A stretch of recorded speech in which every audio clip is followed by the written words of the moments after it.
Então, hoje, Rogério, eu vou contar um pouquinho da minha história. Vamos lá. Da minha trajetória de vida e profissional, né? E como que eu hoje estou aqui sentada, né? Fazendo parte dessa mesa do Você Pode Mais. Bom, sou mineira, o sotaque não nega, eu falo que a gente sai da roça, mas a roça não sai da gente. Nascido na roça, não, né? Não, sou nascida em Belo Horizonte. Meus pais se casaram em Barbacena, que é interior, mas meu pai é de uma família de 9 irmãos. Uau! O pai é estrangeiro, né? Sírio, que veio para o Brasil, fugindo da guerra, como a história de muitos imigrantes. Veio em busca de uma segurança, né? Até de vida. E, bom, chegando aqui, ele foi ser mascate. Meu avô era vendedor de porta em porta. Uma habilidade que os sírios, né? Os países do Oriente têm muito forte. E eu acho que por isso que eu também tenho essa facilidade de vender, de comunicação, de persuasão. Eu acho que realmente é algo que existem vozes familiares, vamos dizer assim. Sim. E aí meu avô se casou, ele teve 9 filhos e meu pai é o caçula desses 9 irmãos. E ele conheceu minha mãe. Os meus avós maternos são espanhóis, ambos, né, migraram ainda crianças, mas se conheceram no Brasil. E meu avô materno construía estradas. Então, aquelas estradas lá de Minas, Rio de Janeiro, muitas foram construídas pelo meu avô, pela equipe que trabalhava com ele. E numa época ele morou em Barbacena, meus pais se casaram lá. Meu irmão mais velho nasce lá, minha irmã mais velha, que eu falo porque eles são bem mais velhos que eu, já nasce em Belo Horizonte. E aí, quando eu nasci, a minha família já tinha uma condição financeira melhor do que naquele tempo, que eles casaram na roça, onde tudo era muito difícil. Sim. Meu pai trabalhava com trator, né? Minha mãe, dona de casa. E meu pai, ele ia comprando loteamento, terras, loteava e vendia. Foi trabalhar num posto de gasolina com o tio dele em Belo Horizonte. Naquele momento, a minha família já tinha uma condição confortável, vamos dizer assim. E aí nasce eu e a minha irmã mais nova. Assim, quando eu olho para minha história e o que ela representa hoje na minha vida profissional, eu percebo que ser líder sempre foi uma habilidade. Eu falo que liderança a gente pode desenvolver, né? Capacidade de oratória, as outras habilidades que são necessárias, delegar, saber dar feedback. Mas existe uma liderança nata, que eu acho, né? que é uma posição de ousadia, de estar à frente, de não se intimidar com os olhares alheios, assim. E por uma questão de perfil mesmo, comportamental, eu sempre era a representante de turma, a que puxava a coreografia da festa. Você já tinha isso já no sangue, então. Cara, era natural, não era algo para aparecer ou para... porque eu tinha alguma necessidade de me destacar. Não, inclusive, que era votada para ser representante de turma. Eu acho, na verdade, eu já sempre fui muito tagarela. Sempre falei muito. Geralmente vendedor fala muito. Né? Fala muito. São os influentes, né? Mas eu acredito que eu falava coisa que presta, né? Porque tem gente que fala muito doideira. Sempre fui muito alegre, muito brincalhona, mas era uma pessoa... Eu não era estudiosa, não, mas eu pegava rápido as coisas. Sei. Então, eu era uma boa aluna, vamos dizer assim, né? E aí, sempre nesse lugar de destaque, uma boa aluna, inclusive com notas boas. E aí, concluo o ensino médio, ensino fundamental, né? Que é de 1ª a 8ª série. E aí, eu ingresso para uma escola técnica de formação gerencial do Sebrae. O Sebrae tinha uma escola que formava jovens, né? Como habilidades mesmo de liderança. Uma escola para... diferenciada, seguia um modelo austríaco, uma escola que lá atrás, né, já tinha aula de informática, espanhol, inglês de altíssimo nível. Nossa. E eu tive a oportunidade de estudar nessa escola. Eram turmas super restritas, eu fiz a prova e entrei nessa escola. Foi um divisor de águas na minha vida. Foi uma escola excelente, que eu estudava num ambiente de pessoas muito interessadas, muito... que tinha também, assim como eu, que queriam estudar liderança. E aí, foram 4 anos de escola técnica, uma escola que era tempo integral, enquanto muitos jovens queriam estudar, quanto menos, melhor, né? Menos é mais, né? Eu estudava em tempo integral lá, com os meus 15 anos, 16 anos. A escola tinha como premissa a parte de estágio. Então, com 17 anos, eu já trabalhei na VASP, antiga VASP, né? Companhia Aérea. E a partir daquele momento, eu nunca mais parei de trabalhar. Viajou muito pela VASP? Que nada. Estagiária. Eu acabei indo para a faculdade de turismo, né? Gestão hoteleira e turismo. Fui para uma faculdade uma universidade chamada UNA, que era União de Negócios e Administração, sempre voltada para a parte de administração e gestão, né? Gostava mesmo, não tinha vocação, nunca tive para humanas, negócio de medicina, nem na parte de exatas, engenharia. Eu acho esse negócio meio assim, negócio de gente meio... não combinava comigo, realmente. E aí fui para essa área de turismo, tive a oportunidade de trabalhar em companhia aérea, mas eu sempre gostei da hotelaria. Poderia ter trabalhado em agência de turismo, mas hotelaria era a minha paixão.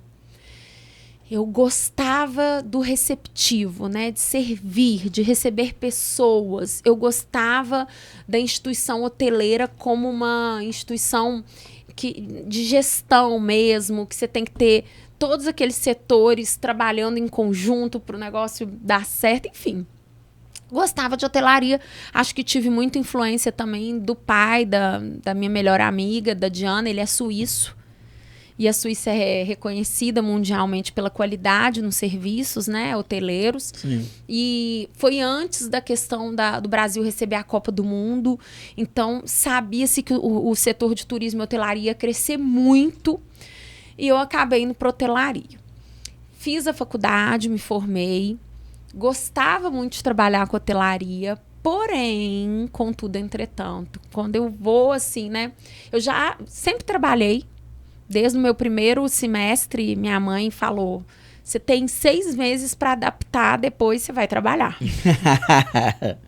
A tal da disciplina, né? Tipo, esquece.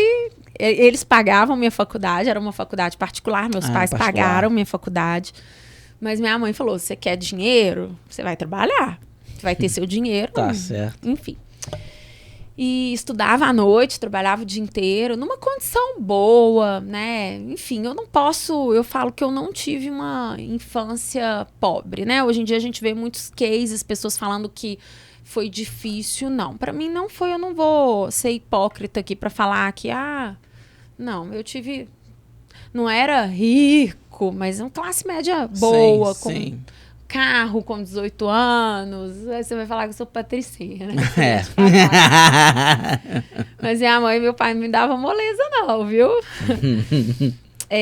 Bom, e aí eu me formo, entendo que o mercado, se eu quisesse progredir, né, e ganhar um bom salário ali na hotelaria, eu teria que entrar para uma rede e normalmente... essas redes vão te colocando em cidades que estão precisando de gerência e tal. Só que eu tinha um sonho, eu queria casar, eu queria ter filhos. E eu via que para a mulher era muito cruel. Por que eu falo que para a mulher era muito cruel? Talvez para o homem ele ia casar e ele ia levar essa esposa e esse filho para essas cidades. Mas eu não conseguia imaginar eu indo e o marido abrindo mão da profissão e viajando e tal, né? Enfim, vim para Macaé, formada em hotelaria, para trabalhar em hotelaria na época que hotelaria cresceu muito aqui na cidade. Qual ano que você veio pra cá? Eu vim em 2005. É mais ou menos o mesmo ano que eu vim. Foi na época que Macaé tava bombando, né? Começou a bombar, muitas oportunidades. A rede hoteleira estava crescendo muito por conta da demanda do petróleo aqui na cidade, né? Macaé é uma cidade que vive o petróleo, ainda vive o petróleo. Hoje menos, né? Mas ainda vive. Ainda vive. E aí, muitos hotéis, porque as pessoas embarcavam, e quando elas desembarcavam, muitas vezes elas precisavam passar uma noite no hotel para ir para suas cidades. E a mesma coisa, né? Uhum. Elas vinham de todos os lugares do Brasil, muitas vezes até do mundo, e tinham que vir e organizar o embarque. Então, a rede hoteleira aqui sempre foi muito fomentada. Tinha muitos eventos, enfim. E aí, eu vim trabalhar em Macaé, consegui uma oportunidade aqui. Já tinha familiares morando aqui. Uhum. Por conta do setor de petróleo e tal. E aí vim morar aqui. E aqui conheci o meu marido, seu xará, Rogério. Todo Rogério é gente boa. Conheci o meu marido, me casei. E recebi um convite para sair da hotelaria. Tentei, fiz uma passagem muito rápida pelo offshore. Fui ser secretária executiva de um diretor aqui. Porque meus olhos naquela época brilharam, eu vi a oportunidade, né? A rede offshore, ela tem bons salários, mas também entendi que não era a minha praia. Primeira vez que mandaram eu colocar uma botina e um capacete para ir na área, eu trabalhava com glamour, hotelaria são ambientes mais requintados, e aí eu tive que pôr aquela bota e ir para a área. Aí eu falei, nossa, nada a ver comigo. Sempre trabalhei em hotel, em ambientes mais formais, de blazer, salto e tal. Eu falei, meu Deus, achei aquilo muito estranho, né? E aí entendi que não era minha praia, fiquei só 6 meses nessa empresa e saí quando a rede Sheraton inaugurou um hotel aqui na cidade. Eu trabalhei na inauguração, como eu era recepcionista do evento, eu fazia recepção de evento. Na inauguração, foi acho que em 2008. Eu tô perguntando porque eu passei minha noite de núpcias com minha esposa em 2009 lá. Ah, com certeza eu tava lá. Eu saí de lá em 2010. Legal. Eu trabalhava lá. Eu acredito que um dos momentos mais importantes aí da minha jornada, eu acho que de vida, não só profissional, foi quando, durante a faculdade, eu tive a oportunidade de trabalhar na Disney. Que hoje é até uma das temáticas que eu trago aí pra minha Você chegou a morar nos Estados Unidos? Profissional. A Disney, sabiamente, tem um programa para contratação de estudantes universitários em todo o mundo. E aí, o que a Disney faz? Contrata estrangeiros universitários, ou seja, né, busca uma certa qualificação para pagar metade do que paga para os americanos. E aí, ela faz esse recrutamento. Eu vou gravar um Reels essa semana que você pagaria para trabalhar na Disney? Porque eu paguei para trabalhar lá, né? Exatamente. Porque você tem que pagar sua passagem e aí chegando lá, você tem que ficar hospedado em um dos complexos da Disney, vamos dizer assim. Eles têm um condomínio de apartamentos e você, como funcionário, você tem que morar nesses condomínios. Mas isso aí também você não paga, né? Vem descontado no contra-cheque. Puxa vida. Eles são geniais, né? Você é obrigado a morar lá. E já vem descontado no seu contra-cheque. Eu morava. Isso seria legal, né? Eram 6 mulheres no meu apartamento, já vinha lá os $47 semanais descontados do meu contra-cheque. Uau. E só dava direito a morar, esses 47. Exatamente. Água, comida, luz, eletricidade. Não. A luz e a água já vinham, né? Não era cobrada à parte. E agora a sua comida, assim, é um contrato de trabalho. Você tem que estar lá, você mora nesse apartamento, é descontado seu contra-cheque e seu aluguel. E a comida, e eles têm um transporte. Transporte também incluso. Agora a sua comida é com você, tá? O pagamento era semanal, mas foi uma das experiências mais legais que eu tive na minha juventude, assim, porque realmente trabalhar na Disney foi uma experiência única, né? Na minha vida, exatamente. Conhecer a cultura deles e a forma como eles trabalham, né? Então, Rogério, a gente chega lá, você não vai trabalhar. Você vai para a Disney University e você participa do Traditions, que é o programa de treinamento deles. Você fica 5 dias imerso em quê? Na cultura. na cultura. Sabe esses videozinhos que a gente chora? Você assiste todos esses vídeos. Você sai de lá, assim, totalmente imerso na cultura da empresa. E nas suas lágrimas. Entendendo os valores daquela empresa. Eles têm uma série de benefícios. Você tinha 30% de desconto em qualquer compra, merchandising. E aí aquele moletom maneiro do Mickey, que pro brasileiro é caro, né? Até era e continua caro, mas com 30%, né, Vitor? Vale a pena. E pode aí, revender para os brasileiros. Você pode, depois do seu horário de trabalho, você pode entrar, acessar qualquer parque a qualquer hora. Né? E aí você imagina, Rogério, onde eu deixei todo o meu salário que eu ganhei lá? Na montanha-russa. Lá, na Disney. Eles são incríveis. Você tinha um programa de desconto em restaurantes também, nos restaurantes mais renomados, obrigada. 50% de desconto. E aí eu poderia levar 2 amigos e aí a gente fechava o trio. Você levava nós dois, você levava nós dois. E eu tive a oportunidade de comer nos melhores restaurantes da Disney. Isso com 23 anos, né?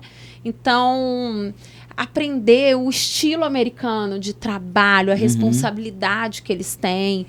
E, enfim, eu trabalhei 2 meses. Depois tive uma experiência em Boca Raton, fui, né, com uma amiga para lá, conhecer, passear. E realmente foi inesquecível na minha carreira. E aí eu volto para o Brasil, muitos perguntando, você vai voltar? Queriam que eu ficasse lá como uma imigrante legal. Só que eu tinha uma faculdade aqui, que estava prestes a ser concluída, que era a Faculdade de Hotelaria e Turismo. E aí eu volto para o Brasil, ingresso novamente na área hoteleira e venho trabalhar em Macaé por conta da hotelaria. Porque é a segunda maior rede hoteleira do estado, né? Maior do interior. Exatamente. Foi naquele boom, Vitor, quando eu me formo e os hotéis aqui em Macaé começam a crescer. Assim, em 2005 eu me mudo para cá. Bem no comecinho, no ápice. Exatamente. Em 2005 eu mudo. Os hotéis todos, assim, inaugurando, sendo construídos. Eu trabalhei, inclusive, na inauguração do Four Points by Sheraton, como recepcionista do evento, que eu sempre gostei de fazer freelancer. O negócio era trabalhar, né? A gente já deve ter se esbarrado nos eventos lá, então. Principalmente final de ano, né? Fazia muito lá. Eu comentei com o Rogério, na última gravação, que quando eu cheguei em Macaé, eu vim para trabalhar com hotelaria, fiquei um pouco deslumbrada na área offshore, né? Fui trabalhar como secretária executiva do presidente da Alphatec, do seu Mário Wilson. Quando eles falaram assim, Aline, vai lá na área, coloca essa botina aqui, esse capacete. Eu falei, ai, desiludiu. Nada a ver comigo. A ilusão foi embora. Uma área muito técnica, né? Mas eu falava assim, não, offshore é que paga bem, eu vou para offshore. Quando eu cheguei lá e vi que realmente paga bem, para quem tem uma qualificação técnica muito, muito boa, e você tem que gostar daquilo, né? E eu falei, não é meu universo. Ou botina, definitivamente não é meu universo. Capacete, óculos, protetor auricular. Não, eu odiei. Macacão debaixo de um sol de 40 graus. Aquele pueril, detestei. E aí, quando o Four Points inaugura, eu coloquei meu currículo lá e fui trabalhar no Four Points. Lá eu fiquei 4 anos, o que foi também uma experiência incrível, uma empresa americana também. Tive a oportunidade de ficar um tempo no Rio de Janeiro, trabalhando no Sheraton Rio, fazendo meus treinamentos lá. Então, assim, espetacular. A parte de hospitalidade, receptivo, é a minha praia mesmo, né? Essa questão do atendimento, por uma questão muito, acho que cultural. O mineiro tem essa questão, né? De receber, de gostar. Você pode ir numa empresa simples, que ninguém tem treinamento, mas as pessoas têm orgulho de receber bem. Sim. Né? Isso é da cultura muito do mineiro. Que é diferente, por exemplo, porque o pessoal fala assim, aqui em Macaé o atendimento é ruim, ou no Rio. Cara, é diferente. A cultura do carioca não é de... Ele não tá preocupado em receber bem. Né? Caraca, tá preocupado em receber bem.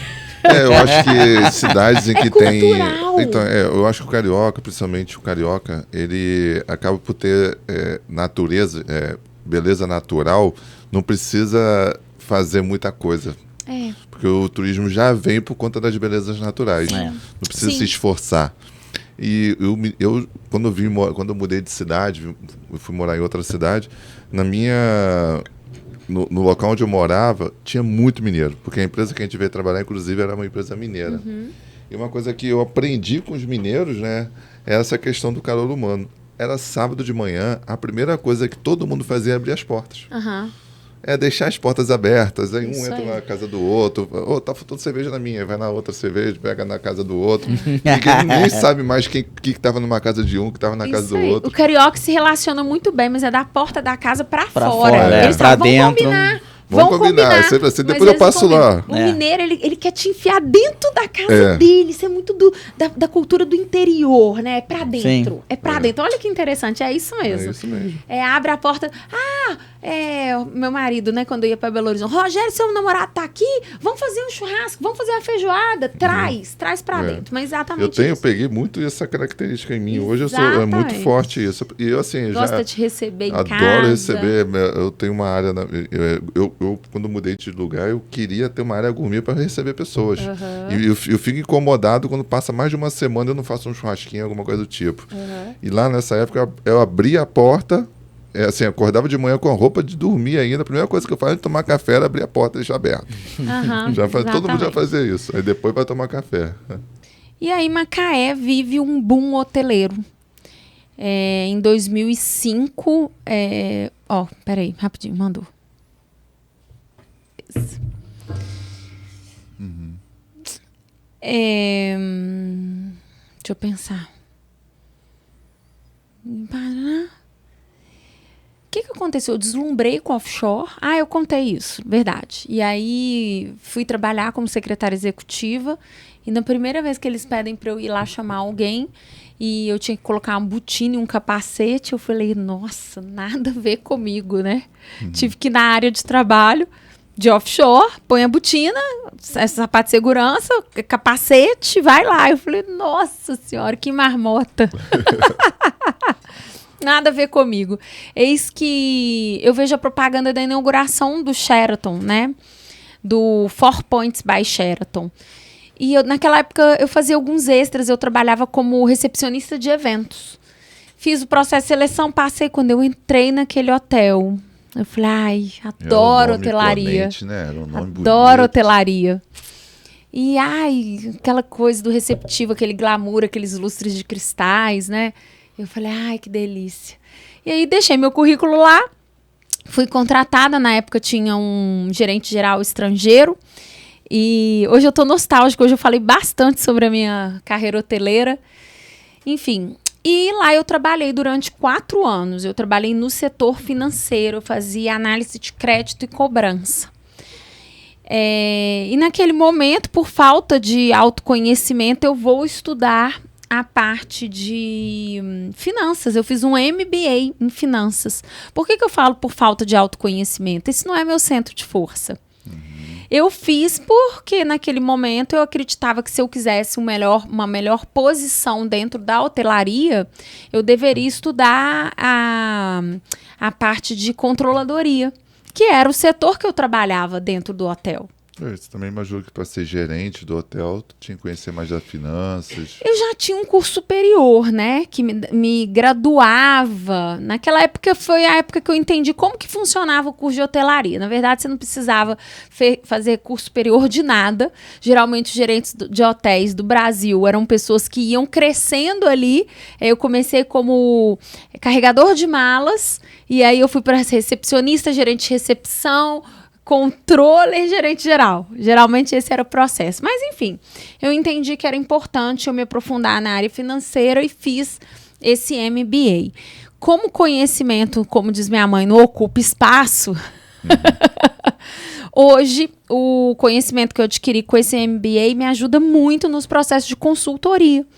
Porque muitas empresas pequenas e microempresas não fazem controle financeiro. Então, eu implemento um plano de contas, faço um DRE para a empresa, a gente analisa, eu ensino o empresário a analisar minimamente aquele DRE para tomada de decisões, né? Porque eles tomam decisões no achismo, no escuro. Enfim. E aí, fui convidada por um amigo, uma pessoa próxima, a ser gestora de uma escola de muito sucesso aqui na cidade. uma escola de dança. E aí eu saio de empresas americanas, eu sou uma comunicadora, mas sou uma comunicadora executora. Então eu tenho muita coisa de resolver, de ser assertiva, de ser rápida. E aí saio de empresas americanas, né? Walmart, rede Sheraton de hotéis, que tem essa cultura mais resolutiva, mais prática, e vou para uma escola de dança trabalhar com artistas. E naquele momento eu me desenvolvo muito como líder. Porque eu tenho que aprender a lidar com pessoas diferentes, com pessoas de um viés mais criativo, mais sensível. Era totalmente diferente, uma empresa familiar, de um casal. E eu trabalhava em grandes empresas, grandes corporações. Executivos que são mais objetivos e artistas que estão em toda uma... diferente, são mais sensíveis. Totalmente diferente. Opostos. Uma empresa que tinha muita criança, que eu amo, né? Um ambiente que eu me sentia muito à vontade, mas que eu estava muito próxima aos donos. E aí eu tive que desenvolver novas skills, novas habilidades. Foi uma grande escola de liderança. Eu posso dizer que ali eu aprendi a ser uma líder, de verdade, né? Tive que desenvolver essas habilidades que são muito importantes, de feedback, de contratação, de treinamentos, de gestão de equipes, de engajamento, motivação. E aí, eis que a pandemia chegou para virar o mundo de cabeça para baixo, inclusive o meu mundinho de cabeça para baixo, né? Já existia naquele momento um desejo interno que eu não sabia nem a que era atribuído, de sair daquela empresa que eu estava há 10 anos e fui muito feliz naquela empresa. Mas eu estava incomodada e falei, é a hora de eu dar o meu voo solo, né? Então a pandemia só antecipou isso, tá? Não sei se antecipou, mas trouxe um deadline, é agora e chegou a hora. E aí eu saio muito perdida, sem saber para onde ir, mas fui reconhecida, né? Não tem aquela questão que fala que às vezes o nicho reconhece a gente não precisa buscar o nicho. O nicho acha a gente. E uma pessoa falou, vem treinar a minha equipe, Aline. Lá na Ambar eu fazia isso com maestria, né? Tinha uma outra pessoa lá, que foi uma mestra para mim. E aí falou, vem treinar a minha equipe. E aí comecei a treinar equipes. Porém, quando eu chegava numa empresa, me deparava com a equipe, né? Eu falava, uai, mas tem coisas que emperram esse atendimento. Tem coisas que emperram essa pessoa a dar um atendimento de excelência. Podia ser um processo, ou seja, um sistema que era ineficiente, ou um processo que não era bem desenhado, ou uma liderança enfraquecida. E aí eu começo a estudar liderança, começo a estudar processos de cultura organizacional, de engajamento em si, né? O que motiva pessoas a fazerem o que se espera que elas façam dentro das organizações.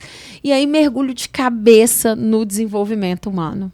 Mergulho assim, a gente brinca e fala que hotelaria é uma cachaça. E desenvolvimento humano também.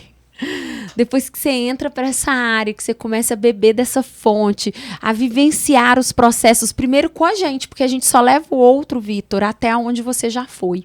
Então, como líder, como treinadora, eu só consigo levar o meu cliente até onde eu acessei. Dali para frente, onde eu não acessei, nunca vivi, eu não consigo levar. Então, eu começo a viver esses processos, a colher os frutos desse movimento na minha vida pessoal e começo a aplicar isso nas consultorias, né? Porque quando eu chego para treinar equipes, eu entendo que não era só sobre equipe, era sobre liderança, eram sobre processos, era sobre a empresa como um todo. E aí eu passo a ter um olhar mais macro como consultora empresarial de fato, e começa a dar essas consultorias para micro e pequenas empresas aqui na cidade. Me aprofundo, faço uma formação em treinadora comportamental de alto impacto. Desenvolvo um treinamento somente para mulheres e aí vai. E aí começa a ter oportunidade de dar mentorias para essas empresárias que naquele momento faziam a consultoria, mas queriam um acompanhamento. Porque eu não conseguia, Vitor, e não consigo olhar para a empresa isolada do gestor, do líder, da empresária, né? Como são micro e pequenas empresas, igual a sua empresa. Ainda é uma pequena empresa? Não, a sua não é mais. Não. Então, já tem uma autogestão, não precisa de você. Mas numa pequena empresa, o empresário ainda está muito dentro do negócio. A VV não. A VV já é considerado média empresa. Aham. A Med Group não. A Med Group é considerada uma pequena empresa. Pequena empresa, né? Você está falando pelo fator do faturamento, né? Faturamento e tamanho. E, assim, eu observo a questão do engajamento em empresas que o empresário está muito presente, né? Porque ainda precisa, de fato, estar presente. E aí eu olhava, falava, cara, eu não posso chegar aqui e derramar um tanto de tarefa, né, que tem que cumprir, que tem que nada. A verdade é essa. A pessoa vai fazer se ela entender que de fato é importante para ela. Só que para aquele empresário entender todo o processo que exige um esforço dentro daquele processo de consultoria, eu precisava olhar para aquele ser humano. E aí fui fazer analista existencial, que é mais terapêutico, é um olhar mais para a pessoa, né? Para a pessoa integral. E aí eu junto esse cuidado ao empresário com o cuidado à empresa. E aí eu tenho resultados muito bons. Como é que você faz isso? Como que eu faço? Primeiro, porque eu vi muito isso, Aline. Eu fui consultor também, né? No começo da VV Consult, a VV Consult era só eu. E assim, um dos meus do meu trabalho era a consultoria empresarial. Tanto é que a VV Consult nasce como Vitor Vargas Consultoria Empresarial. Por isso que é VV. E eu ouvi de um empresário uma vez, inclusive daqui da cidade, ele falava assim, Vitor, eu não tenho tempo para fazer o que você vai me pedir. Então, não, assim, na verdade, ele já estava começando a dizer, nem vou... Começou mal, né? Começou a dizer, não vai adiantar. Não vai adiantar, não vou nem contratar sua consultoria, porque eu não tenho tempo. Eu sei que você vai chegar aqui cheio, me pedir para fazer um monte de coisa, eu não vou ter tempo para poder fazer. E eu já até comecei, então não vou nem começar a consultoria, porque eu vou te pedir exatamente para você fazer isso, fazer aquilo outro, e você não vai fazer. Então, minha consultoria não vai servir de nada. Vitor, a gente precisa olhar para esse empresário, né? O que de fato ele quer? Né? Por que ele quer uma consultoria? Porque ele quer melhorar o processo da empresa. Mas será que quer mesmo? Porque se ele já coloca a barreira de que não quero, então, assim, trabalhar... Mas, na verdade, ele não quer, não tem tempo. Não tem tempo. Então, eu posso te ajudar a fazer gestão de tempo, porque eu entendo que você, como empresário, precisa dedicar tempo à sua empresa, né? Ou... quem possa fazer, é um líder. Então você não vai acompanhar o processo de consultoria, mas o líder vai. Agora, esse líder precisa estar engajado com as suas propostas, precisa estar motivado a fazer aquele projeto acontecer ali dentro também. Então, se é uma mãe, uma pessoa que tem um filho pequeno, eu não tenho como encher ela de atividades em uma semana. Talvez a gente vai dar um prazo maior. Se é uma pessoa que está com uma mentalidade, né, um mindset fixo, que não dá, que eu não tenho tempo, ó vida, ó céus, a gente vai ter que trabalhar essa mentalidade, né, dela sair do vitimismo para o protagonismo, de que é possível, vamos fazer o melhor que a gente tem nas condições que a gente tem hoje? Então vem cá, deixa eu te ajudar. Por que isso é importante para você? Então a gente correlaciona, por exemplo, valores pessoais. Quais são os seus valores pessoais? O que importa para você? Vamos fazer a sua vida como empresário? Porque, na verdade, Vitor, quando você abrir uma empresa, é para você ser mais feliz, para você ter mais qualidade de vida, para você ter mais recurso financeiro para sua família, né? Você abriu a sua empresa com um propósito, que é um propósito pessoal. Então, eu tenho que olhar para você como pessoa, para que a sua vida pessoal comece a andar e os seus resultados, esse movimento te motive a fazer o que precisa ser feito dentro da sua empresa. Que eu falo que nada é mais motivador do que resultado.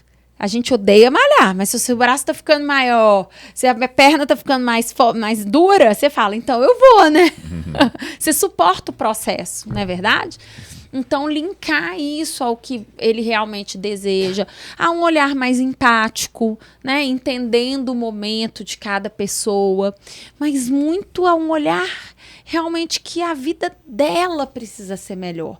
E eu falo que em primeiro lugar é a sua espiritualidade, né? Deus. Em primeiro lugar é o seu Criador. Em segundo lugar é você. Em terceiro lugar, são os relacionamentos, né? Seu cônjuge, esposa, enfim, é quem tá com você ali na jornada. Em quarto lugar são os filhos. Em quinto lugar é o trabalho. Trabalho em quinto lugar? As outras coisas, vamos dizer assim. Porque sem a sua espiritualidade, nada acontece, né? Sem você estar bem com você mesmo, você estava falando, né? Eu estava com algumas questões de saúde, isso impacta diretamente em tudo na sua vida. Então, segundo lugar é você tem que estar bem. Você tem que estar bem. Você tem que estar bem. Terceiro lugar é quem está na jornada com você, né? Que a gente às vezes coloca o filho antes de Deus. Primeiro meu filho. Primeiro ele. Aí quando qualquer probleminha com ele acontece, desmorona o resto tudo, né? Aí depois, lá na frente, seu filho sai com a namorada, aí você fala, que bosta, o que eu fiz da minha vida? Quando você vai olhar, você tá doente, seu casamento acabou, né? Porque é isso que acontece. Uhum. Por exemplo, eu trabalho muito com mulheres. As mulheres dedicam muito para essa tarefa que é maravilhosa, que é importantíssima para a humanidade, que é criar um filho. Só que aí ela põe o filho em primeiro lugar. E tem uma validade de 18 anos. Quando o filho voa, a mulher olha para sua vida e fala quem eu sou, o que eu fiz comigo, o que eu fiz com o meu casamento. E aí ela vive... Até menos, né? Às vezes não tem nem 15 anos. Isso, ela vive uma vida adulta e uma velhice amarga, frustrada, infeliz, deprimida. Então, a gente tem que ter um olhar para isso, né? E eu acho que é isso que eu trago na consultoria. Ai, Aline, mas na consultoria ué. Uhum. Preciso fazer essa pessoa estar motivada a fazer dar certo. E aí, hoje eu trabalho, né? Nas consultorias empresariais, feliz da vida, treinando equipes, treinando equipe de atendimento, equipe de vendas. Eu gosto, né, de motivar as pessoas. Eu falo que eu transbordo aquilo que tem muito em mim, que é motivação, que é esse olhar para o outro, né? Esse olhar para o atendimento, para eu entender que na hora que eu estou no atendimento, que eu estou com um cliente, eu estou ali por ele, para resolver um problema dele. Isso que eu falo que não adianta a gente estudar técnica de atendimento, técnica de vendas. Não, eu tenho que estudar conexão. Tem que estudar motivação pessoal para querer fazer a diferença na vida do outro, né? E estou aqui hoje contribuindo com o podcast, um dos nossos projetos, fazendo as consultorias, os treinamentos. A vida me trouxe até aqui, né? Me forjou para hoje eu estar liderando um grupo de empresárias e estar à frente aí com empresários, à frente das suas organizações, porque eu falo que eu quero... Minha missão é ver pessoas lucrando sem surtar, né? Ver as pessoas prosperando, mas com uma vida feliz, mais saudável, mais próspera. Eu acho que se a pessoa está lucrando, geralmente ela não está mais surtando. Ela só surta se não lucra. Pode ser. Mas tem gente que está até fazendo algum dinheiro, mas tá pagando um preço pesado. Então, é a gente fazer esse dinheiro, fazer a empresa dar certo, ver os resultados, mas sem ficar doido, né? Sem ser às custas de um burnout. Essa é a minha trajetória até o momento. Espero que vocês tenham curtido.